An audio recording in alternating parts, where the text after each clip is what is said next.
Great to see so many of you joining this session today.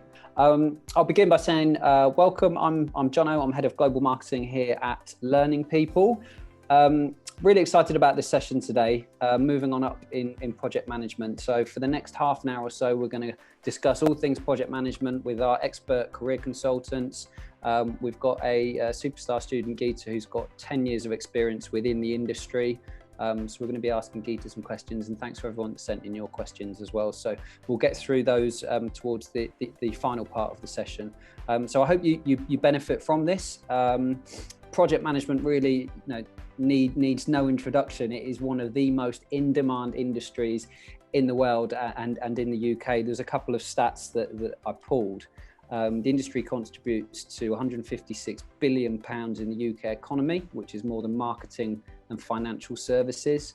It's predicted to have over 170,000 job openings by 2027 and over 22 million around the world. Here at Learning People, you'll all have be at different stages. You might know more about us than others, but a very brief overview. We've got over 40,000 students worldwide. We're based down in Brighton in the UK. Robin from Career Services, who's going to talk to us very shortly, is over in Dublin, and then we have homes in New Zealand and in Sydney as well. We pretty much are all about offering career-based education. So whether you're just starting out or you're looking to upskill, you might have been in project management for a number of years and you're looking to upskill and gain certifications. We offer all of those services and we look forward to speaking with you. You'll all be at different stages of your journey, but I would say most of you are probably looking for maybe a slight career change or career progression, maybe to land a different job and ideally to increase our salary. So let's start by hearing from Robin, who heads up our Career Services. Now, Career Services is an exclusive part of becoming a student here at Learning People. It's what you do alongside your training. Soft skills, you'll hear more and more. It's increasingly more important, and it really is about getting you a job at the end of it. So, Robin, do you want to tell us a bit about Career Services? Yeah, definitely. Thanks, Jono. So our whole aim and purpose is to support Learning People students, as Jono said, exclusively to help support them become job ready, be able to navigate the job market and also navigate that career change if that's applicable. So we've designed a 3-phase process that we guide students through to help facilitate this.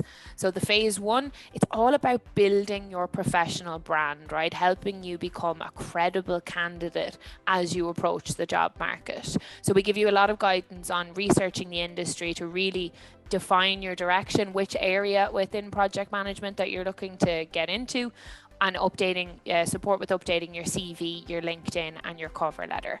You'll go in a one-to-one consultation process with someone like myself, and we'll go back and forth until your CV and LinkedIn reach the industry focus standards so that you can have full confidence as you approach the job market.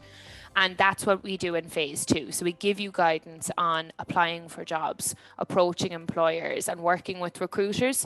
We also help you to build a network of industry professionals, because the thing about this is that is the key way to uncover what we call the hidden job market, as only 30% of opportunities are actually advertised. So how else do you uncover what's available into 70% that's out there? So you have a consultant that you work one-to-one with to develop a clear and targeted plan to help you uncover those other opportunities, as well as navigate those ones that are advertised. So it gives you the best chance at actually accessing the full job market, which is very hard to do on your own without any support.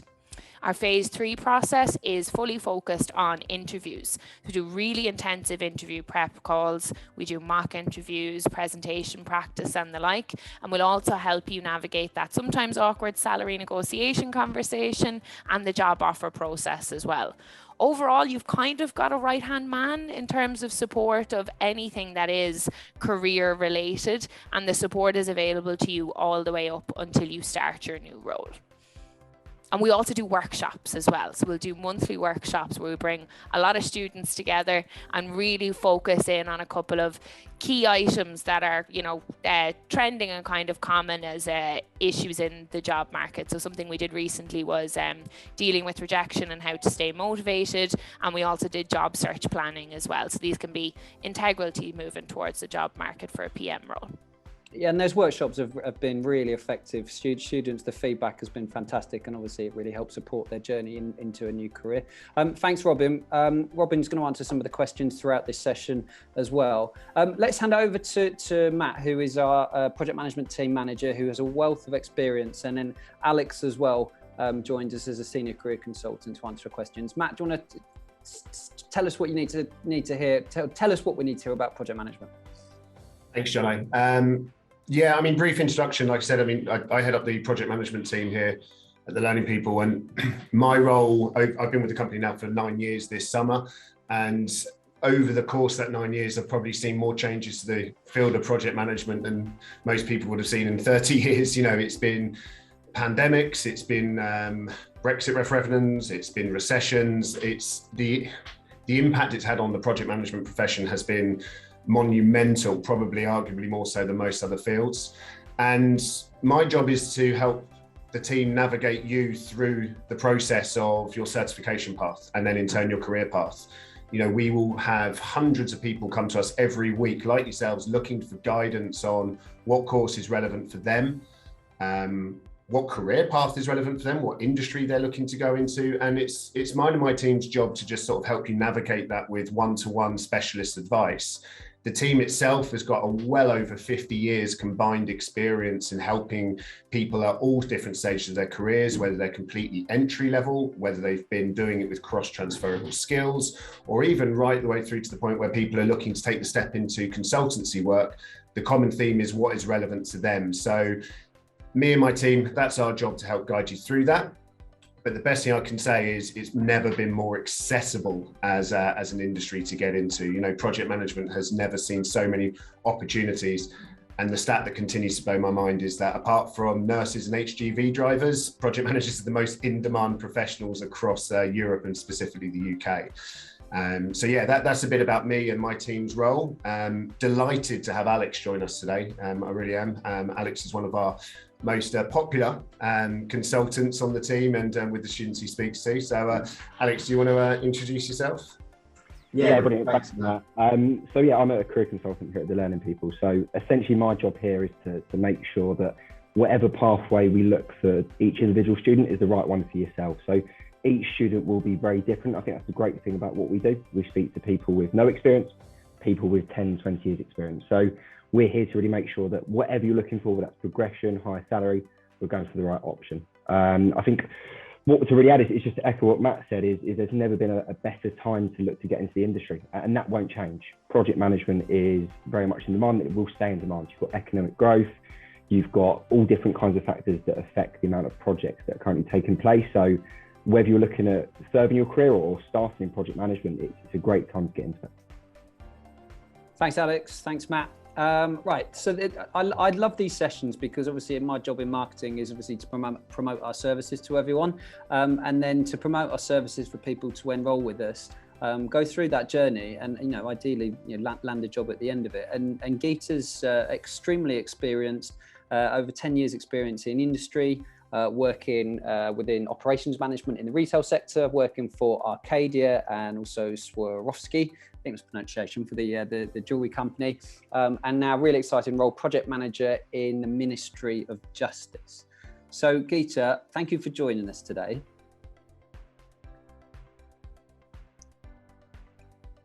You're on mute, Geeta. There we go. How are you doing today, Geeta? Yeah, I'm good, thank you. Typical. I'm good. Thank you for having me on here.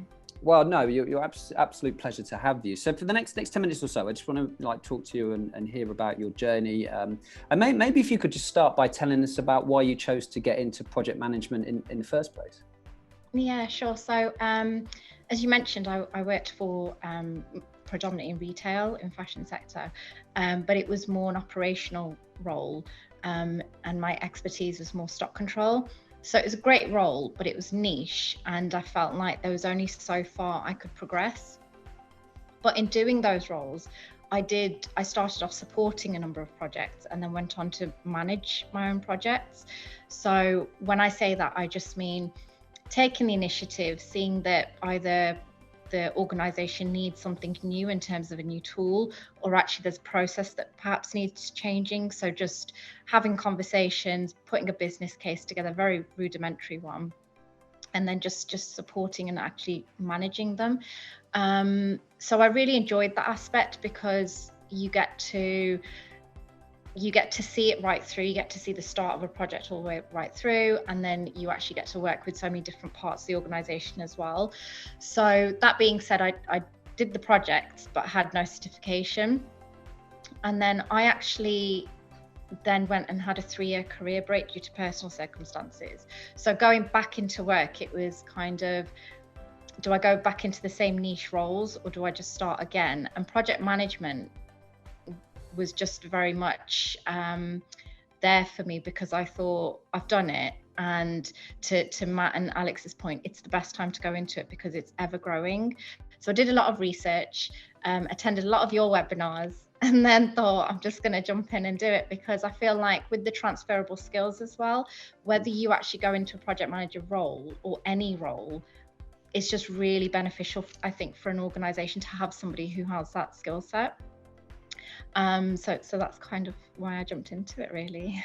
And when you were working in retail in operations, did you know that you were kind of working in project management, or how they are transferable skills to lend themselves to the certifications? Not really. I think a lot of us do manage projects, whether it's work or actually home related to home. And it was actually Robin who made me see that career break I took, the activities I had to do personally, it was a lot of them were projects in themselves. So to your point, I wasn't really aware. It was more when I progressed and started managing my own projects that I thought, I feel like this is project management. So I started looking into it, and actually having then worked with a project manager, I thought I could probably do what you're doing. So that's why. So then you decided to kind of do the certifications, and you've completed your PMP. What was your, do you were going to say something there, Geeta? I was going to say I'm still doing my PMP. I haven't completed that. I've done my PRINCE2. Sorry. Okay, you're still completing your PMP, and we'll talk to Matt and Alex about what this kind of certifications are. Why did you kind of come to the Learning People, and what was your reason for enrolling with us? I think I did research it quite a lot, and I spoke to a number of different course providers, but with the Learning People, as I said, I attended the webinars, and I think what really sold it for me was that it's not just a course you provide, it's the whole, holistically, you're providing an entire career services package. So that support, consultation support, as it were, the ad hoc ongoing webinars that you also do, revision classes that you do. Because I was in a place where I didn't have much confidence, as it were, I just needed kind of, in addition to doing the course, it was just so helpful for me to know that there's also somebody I can speak to, and the team, you can ring a number, there's always somebody who's going to answer, and I've had consistent support throughout. So that's kind of what made me come to Learning People as opposed to a different course provider. It's lovely feedback, and using the term holistic, which is exactly the service that we tried to offer. But you've got to be committed. You've got to want to learn and pass certification. So how have you found that in juggling your work and everything else? Has there been a good balance? Yeah, I think so. I think there is always going to be that juggle between professional and your personal life, depending on whether you've got kids and etc. And to your point, it is that commitment. I think what's great is the flexibility that this course allows, because it's being able to just slot in, even if there were days I only got half an hour in, I got that half an hour in. And I think the interface as well for the courses are really helpful as well, because you can watch the video, go back to the videos. It's really, I'm not somebody who's great with tech, so it's really helpful to know that they're really easy to use interface as well in it, and it's great because it gives you that progress. So I'm somebody who likes to feel like I've been rewarded, either by gin in the evening, but in the daytime it's nice to see that percentage that I've succeeded doing 85%, where yesterday it was only 75%. So it's things like that that are really helpful, and being able to support managing. Yeah, no, I think we'll get along well, Geeta, in terms of celebrations. So can you tell us about your role now, project manager for the Ministry of Justice, and how you managed to secure that role? It's a lot of the credit goes to Robin, to be honest. Okay. Because once I started my course, I obviously really committed to the course, but then at the same time, slightly after, I started then looking for jobs, and the team are great in terms of if I needed any short-term kind of interview prep or anything like that, they were always on hand. So with this role in particular, the Ministry of Justice advertised 2 roles. One was project support and one was project manager. I applied for both, feeling that maybe I won't get the project manager role. And I spoke to Robin about it, had conversations prior to the interviews, and she was really shocked when I said, I think I'm going to go for the project support. And she was like, oh, Geeta, let's put on a professional hat and let's build your confidence. You've got so much experience. Don't take that 3-year career gap as being a negative. Let's look at it and translate it into something positive. So yeah, I just went for that role, and actually what helped me was not just the course, but actually all the transferable skills from my previous roles as well, which is why a lot of what I'm doing now is the implementation and the stakeholder management. So where was the job advertised? LinkedIn. Because obviously we do hear about that a lot. Robin, what's the stat in terms of jobs on LinkedIn?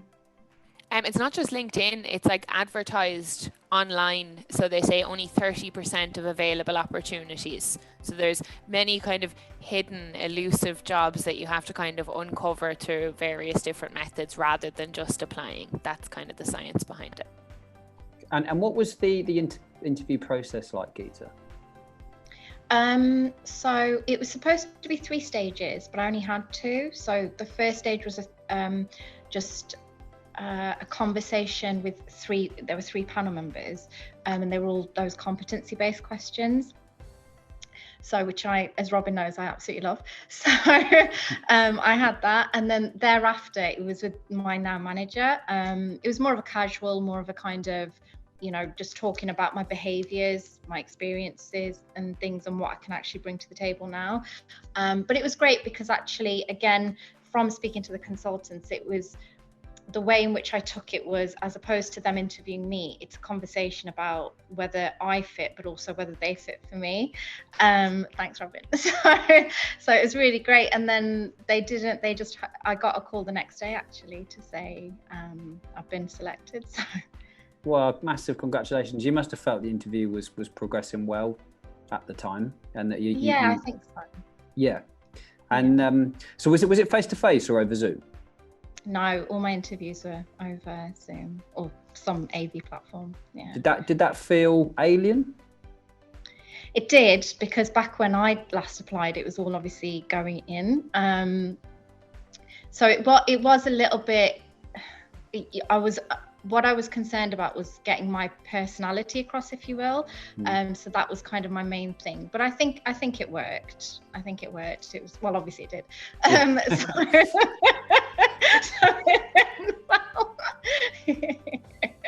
So can you tell us a little bit about what you do day to day in that role then? Yeah, sure. So I'd say the thing about project management is it's so varied, and that's what makes it so fantastic as well. But I think the main thing is you're going to have meetings. My day is basically, let's check my calendar, because I know I've got a lot of back-to-back meetings, because predominantly you're dealing with either the larger project, the stakeholders the larger project, and then you're dealing with your stakeholders, and you're acting as a kind of middleman to see what's working. You're looking at all the kind of basic, your timeline, your scope and everything, to see, is everything going the way it is? And when you have your meetings, it's your priority to see what are the successes and what are the current challenges. And then if there, of course, are challenges, which then inevitably are, then it's your job to go back to say to the larger project, whether it's your tech team, service design, etc., to say, this is what we're going to need to improve on. But of course, looking also at the consequences of that. So a lot of it is about negotiation and decision making as well. It's about understanding that there's some nice to haves, but there's also must haves, and actually understanding that balance as well. And just the day to day is basically having those kind of meetings, and in between them, it's about thinking about the project and always updating your risks and issues log and things like that, really. So looking at the project, then taking a back step to say, where are we? So whether you then have a weekly larger project meeting, which we have bi-weekly, it's all dependent on how the organization works or the project team works. So what are some of the typical projects that you've been working on? So I'm working on one project at the minute. It's the Future Hearings programme that the Ministry of Justice are doing, whereby all courts, given the pandemic, of course, they had to put an interim measure to have hearings remotely, to have them held.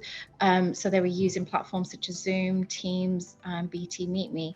But of course, to have the actual gravity of it being a hearing and have the security behind it, they decided in the long run to have an AV platform specifically for the government. So it's called a video hearing platform. So it's not a genius name, let's be honest, but it gets the message across. So that's what I'm working on at the minute. So it's working with all the jurisdictions nationally, working with all the judiciary as well, and working with all the courts. So, and when's that going to be rolled out? Is that nationally? It's nationally. So it's in the process. So I'm working with the early adopters at the minute. So I've got a number of, throughout the regions, every region's got 1 or 2 sites that I'm implementing the platform in at the moment. Okay. And then hopefully the national rollout will be after that, if this goes well. And did you have a say in the name of the project? No, I didn't, no. Okay. Otherwise it wouldn't be that. Well, it's a super exciting initiative. And would you say that you know when you've made a good decision and you know when you've made a bad decision, or does that come down to every day when you're kind of taking stock of where you are in the project? Yeah, I think that's actually a really good question, because when I was doing the course, when I was looking at project management roles, one thing that I did fear was that you have this feeling as a project management is everything on your shoulders, and are you carrying that weight? And if you make a decision and you make a wrong decision, does that mean the project could just inevitably fall? But it actually isn't like that. So if I know that I've made a right decision, it's because you see the impact in terms of the stakeholders, and you get that feel. Stakeholders will never shy away from telling you we're not happy about something. So when they're happy about it, or at least content, you know it's a good decision. If I've made a bad decision, I think you get that vibe from either the stakeholders will tell you, but it's one of these that you never make a standalone decision. You propose something and you say, what does the team think of this? Or actually, as a stakeholder, what do you think of this? And I'll put it out there. I would never mandate to the stakeholders. But in terms of making those decisions, as it were, you don't feel like the whole weight is on your shoulders. I don't know that I've made any. I'm trying to think now. I'll have to think about some bad decisions that I made. Well, it's a really interesting answer. I guess you would expect a bad decision to be when you're running behind on schedule, when budgeting isn't quite right. Yeah.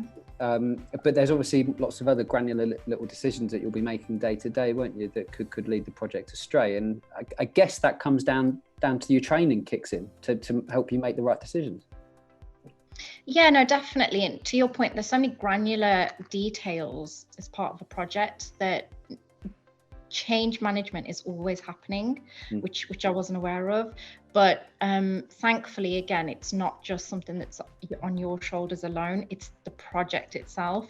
So if things that where, for example, with this project, for example, the timing has been pushed, but that doesn't sit on my shoulders. There's only so much I can do. You then turn to such people such as the service design or the tech teams, etc. Communications might not have gone out. So it's things like that where, as long as you've made your commitment, as long as you've kind of had the conversations and made sure that you've chased people, as it were, things like that, then everything is kind of, it's all, I love the word holistic, but it is a holistic project, isn't it? So everybody's kind of got some sort of accountability and responsibility. It sounds like a really fascinating project. It's really interesting. What I'd like to hear more, Geeta, is just about why you enrolled on, say, the PMP. So you said you completed your PRINCE2. Yeah, so I did the package of PRINCE2 Foundation, Practitioner, Agile and PMP. So did my foundation and practitioner last year, so just working towards my PMP now. And the reason I did it was because I feel like with PRINCE2, it's more about the technique, isn't it? And it's more about getting the understanding, the real basic understanding. And I think as much as we kind of all like to think we know these things, I always think it's nice to go back to basics, to really get that granular detail and that understanding of things that sometimes you think you know and actually you might not, you may have misunderstood something.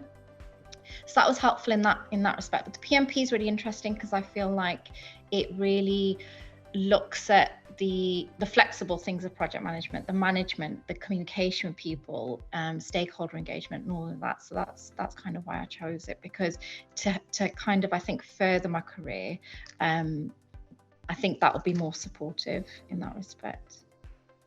And Alex and Matt, our learning people experts, can help me out. But so the PMP is because obviously Geeta has got experience in the industry already, right? Yeah, so I love what you were saying there, Geeta, because it's so true.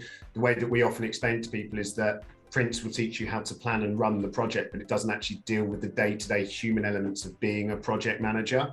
And that's why we would strongly recommend most candidates combine doing something like a Prince and Agile certification, but with one that's a more holistic, that word of the day, qualification that deals with all the human elements of being a project manager. And yes, the PMP is one that is experience pending, but we do obviously have other qualifications that teach you very similar things to very similar industry standards that are designed for more entry-level practitioners as well. But the combination of the two is so powerful. And for me, mainly, I mean, Geeta, you may agree or disagree, but for me, it's the confidence side of things.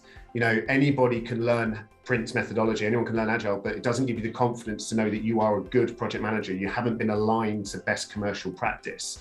Anybody sat in an interview room or, well, a Zoom waiting room for their interview like you were, will have the confidence to know no matter what questions thrown at you or what they ask you about your experience, you've got the world's best education to back that up. And the confidence that gives you is worth as much as the knowledge it actually gives you as well.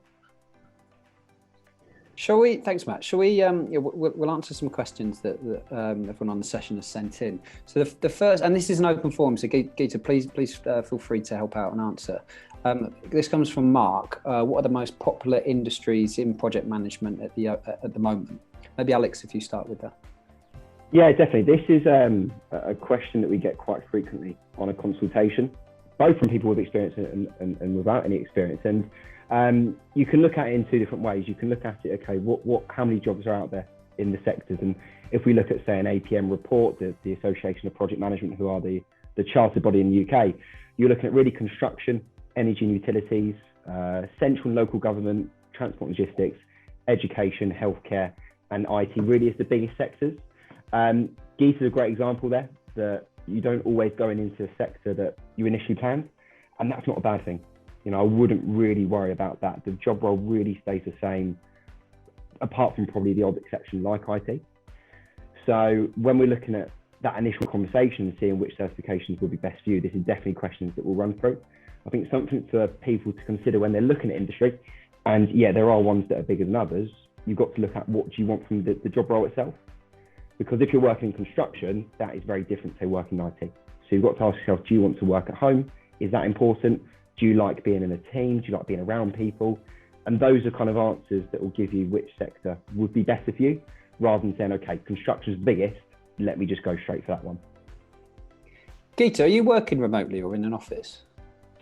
It's hybrid. So Okay. I've literally, this is my second time in the office. I started in January and up until now, it's just been just a very slow progression into the office. And we've only been asked to return since last week and only 1 to 2 days a week. So, but it's really nice. You get that perfect work-life balance, I find. Yeah, exactly. I think when you associate project management, obviously you instantly associate it with construction and engineering, and that you have to be on site, but you absolutely don't. It's the second time so in the office. This question comes in from Tam, probably best suited for Robin. What types of entry-level positions are there in project management, and what does the career ladder look like?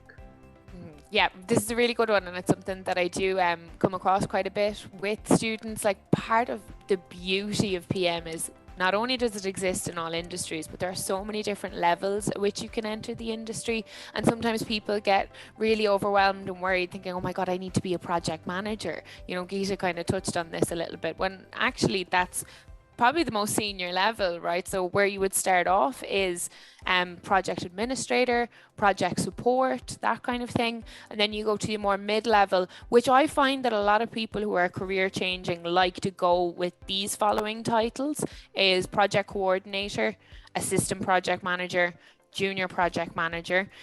Because what they find is that it means that, like that same fear that Geeta had, is that you're not responsible for everything. You're very much involved in the day-to-day runnings of the project, and you're getting the opportunity to learn from a project manager. And then from there, you can then progress on to the project manager level. Just a couple of questions for you, Geeta. Is your day-to-day standard hours like Monday to Friday, 9 till 5:30? It's kind of flexible. And again, you do find that quite a lot in project management, because of the nature of the beast, where you might have meetings. So some days my meetings do end at like 5:30, sometimes 6, depending on the urgency, as it were. But sometimes it can be just till 3. But then sometimes I start much earlier. So it all does depend. The standard contractual hours are your 9 to 5, but it's depending on, I suppose, industry specific, but there is that flexibility. Okay, yeah, which is lovely to have that flexibility depending on how the project is going, I guess. And then just following on from Robin points in terms of progression, obviously you applied for both roles. One was project support, and then one was project manager. You would say that the project manager is a little bit more senior. So where does that leave you in terms of progression? So you've been in this role since January. You're happy in this role, and where do you see yourselves over the next few years?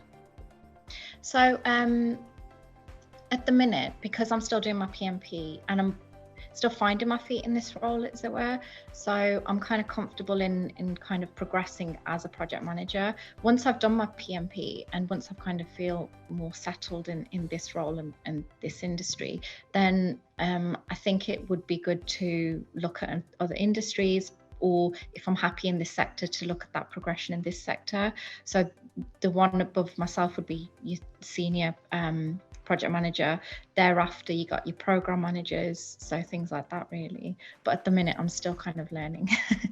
Yeah, which is great. So Dana has sent in a question. Thanks for your question.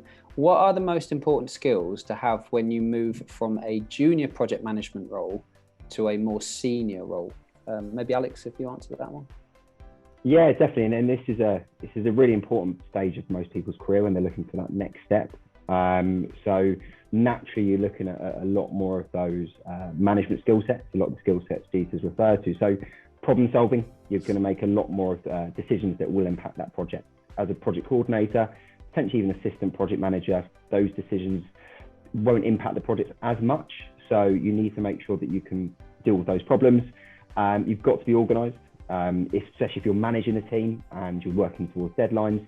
Those are the kind of skill sets that would be really important. I think in terms of training, when someone is looking to make that next step up, something that we've definitely looked to is if you don't necessarily have the experience to look at, say, a PMP, like Geeta's got, where you really need to have at least 3 to 5 years experience, something like a PMQ, project management qualification, will really focus on those softer skill sets, but it was really brought in for people to make that next step up. So you start to learn a little bit more about engaging stakeholders, the budgeting side, which when you start your career, you don't necessarily learn.